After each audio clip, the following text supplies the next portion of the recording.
Hello and welcome back to Coin Lady channel. A lot of people have argued that XRP won't become widely used overnight.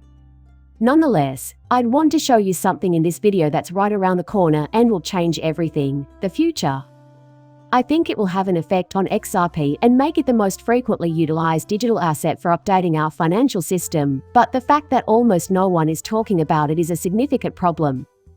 I'll get into why I think this is going to be one of the most bullish markets in recent memory at the end of the video. Many people have pessimistic views of our future. I'd want to offer an alternative perspective that I think everyone should take into account. So, to kick off this video, I'd like to talk about something that happened last night that was very amazing. It seems that Coinbase's leading legal officer, Paul Grunwald, and Ripple's top legal officer, Store Eldorado, had a meeting. It's great to see the Bitcoin community coming together to take on the SEC at last. In my opinion, this is fantastic news for a few reasons. But it's not a legal matter per se. Coinbase is proving beyond any reasonable doubt that they are not a collection of Bitcoin maximalists, which is great news for XRP owners. The vast majority of people in our community are worried about this. The facts of the matter here, however, show that they are eager to work together, and I think this eliminates any doubt that Coinbase would offer XRP once the situation is clarified. After making numerous videos highlighting the obvious flaws in Coinbase's reasoning for delisting XRP, I see no reason to revisit the topic. Nonetheless, I think this is a really significant move toward future cooperation between these two parties. Ripple and Coinbase are the two largest cryptocurrency-based firms in the United States right now. The following shape you could use is a circle. And now, Coinbase can pretty much take all the credit for the likelihood of cooperation between these three entities. All three approaches seem extremely promising and will likely play important roles in our economic system in the future. And it's just great to see different groups working together as we go more toward digital assets, rather than fighting or exhibiting traits like tribalism and maximalism. Ripple and Coinbase, both of whom are involved in ongoing litigation, have met with the SEC multiple times, which is another fascinating turn of events. From what we know about the SEC, it's likely that they gave two separate companies conflicting advice on how to handle cryptocurrency regulation. I have no doubt that they will share advice with one another as to how best to confront the SEC. The Ripple lawsuit appears to be winding down. Who knows, really? If an appeal is not feasible, the case could go to trial. Coinbase, on the other hand, appears to be significantly improving. Consequently, I anticipate that Ripple will have some extremely exciting news for Coinbase. Leader of Legal Affairs. The SEC is in a difficult spot since it's locked in a legal battle against two major corporations, each of which has a formidable legal staff. They're mistaken about the facts in this channel, which is why I've been talking openly about my conversations with a former SEC official who is quite reliable. He's one of the few honest people I know that worked for the SEC. Even though he and I now disagree on cryptocurrency on a fundamental level, at least his arguments make sense from a legal perspective. He's not openly contradicting himself or breaking the law in public. Instead, he has been stressing how strongly he disagrees with the SEC's Bitcoin market actions and how much more to responsible he holds Congress. Although I disagree that the SEC should randomly sue companies without explanation, he does have a point. The SEC is responsible for carrying out laws rather than writing them, although this is not made explicit in the regulations. Lies from Gary Gensler. Totally different subject matter, there. The SEC and Congress are also at fault for this mess, though. It's interesting to me since, according to our conversations which were only somewhat confirmed today, he doesn't think XRP itself should be a security on the secondary market. Even if you badger this man until he gives up and tells you what you want to hear, he will not understand that the SEC is referring to this specific situation by itself as collateral. He says he is confident in his argument and that he should win based only on Ripple's financial performance. To what extent Ripple's sales constituted a securities offering is an interesting debate. Whether some people agree or disagree, in the end, it's just a slap on the wrist. In all honesty, it won't have any bearing on Ripple's future success. It's the SEC who's lacking common sense here. The actual asset. Since XRP is a security, any subsequent distributions of it would also be considered sales of securities. Mark disagrees with this particular statement. And this surprises me greatly. Mark, who usually takes the SEC's side in these debates on Twitter, cannot sustain the position that XRP is a security. In my opinion, this further proves how absurd the SEC's position is. Mark has been in this line of work for 3 decades. Even if he is a renowned expert in securities law, he still can't back up the SEC's absurd claim that XRP is a security. The magnitude of the future difficulties caused by this is now abundantly obvious. The SEC almost certainly had a valid case against Ripple, but they argue the matter in such a broad stroke that they were doomed to fail. At the end of the day, I think even Mark agreed. If the SEC had sued Ripple, claiming that they had previously sold XRP as a security, they would have likely prevailed due to the random nature of the information included. But then the SEC went and said something really ridiculous, that XRP is a security.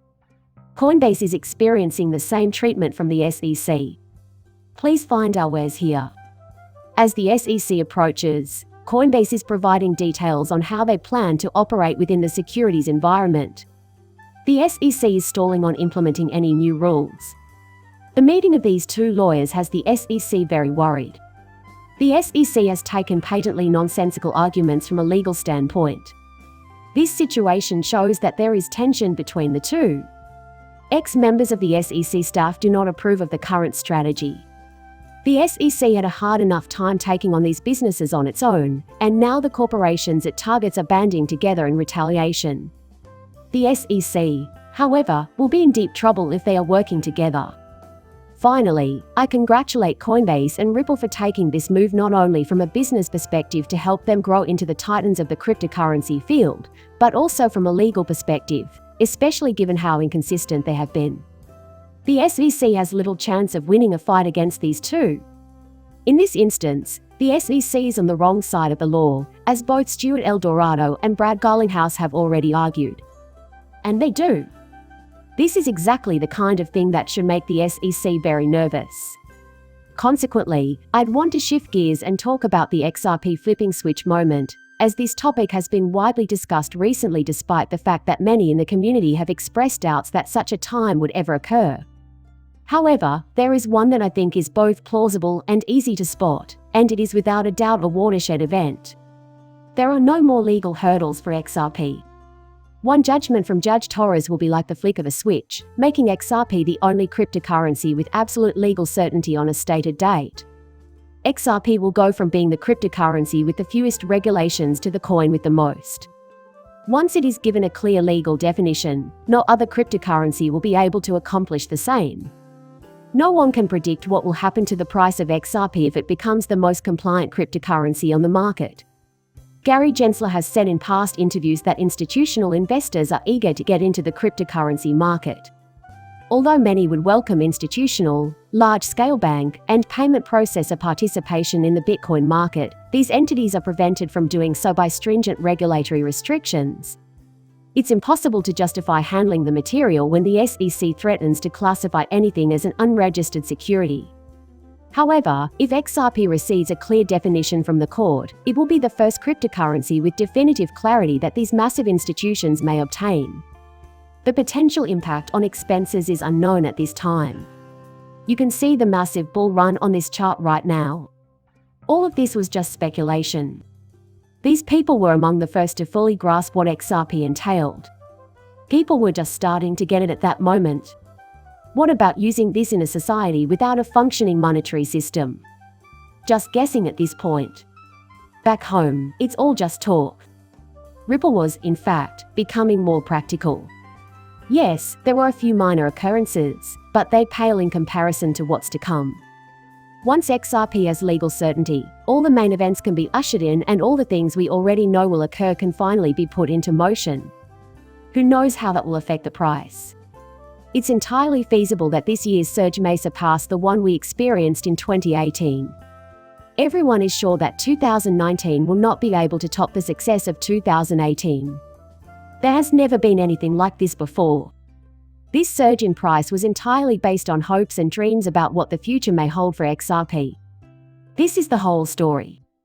Nothing that depends on XRP real behavior has happened yet. and unless there is legal certainty, that cannot occur. As a result, I anticipate this lawsuit to be a game changer for XRP. There will be a sea change in how institutions view XRP, and that might mean big things for the community at large. Something like this might happen at any time, and I think it's important to keep that in mind. Furthermore, the chart from earlier gave no indication that XRP would perform in this fashion, and I have a feeling the same thing will happen again. However, as it is impossible to know what will happen in the future, no amount of logic, reason, or technical analysis can rule out a repeat performance once XRP becomes more transparent. It's an unprecedented occurrence that defies prediction and dwarfs all prior campaigns. Before I end this video, there's one more thing that needs to happen before the market can gain momentum, and that's the implementation of a new monetary policy framework. Assets like stocks and cryptocurrencies are currently stuck in a tight market and unable to rise. The Fed's rate hikes and bank failures have made everyone nervous about making loans. No one is willing to make any kind of investment at the present because financial risk, no matter how little, is extremely high. However, previous events have shown that whenever the Federal Reserve goes too far, a crisis is not far behind. They will need to drastically alter their approach. That's probably going to occur really quickly. Now, please check your phone. The stock price of each regional bank should be reduced by 20% to 30%. You should check it out and look it up. With this strategy, the Federal Reserve is currently shattering things and doing so with alarming rapidity. They'll have to do a U-turn. What Lord Vendetta says is true. Potentially starting shortly is the largest cycle of quantitative easing in our lives. The value of digital currencies will rise dramatically as a result of this. The adoption of these assets by the general public would allow money to flow back into the market, and the destruction of them during the past 2 years would have been a once-in-a-lifetime opportunity to acquire before a real cycle of actual utility. Anyway, people, thank you so much for coming. I really hope you enjoyed this video. If you did, at least for the time being, remember to like and subscribe. See you in the next one. Bye.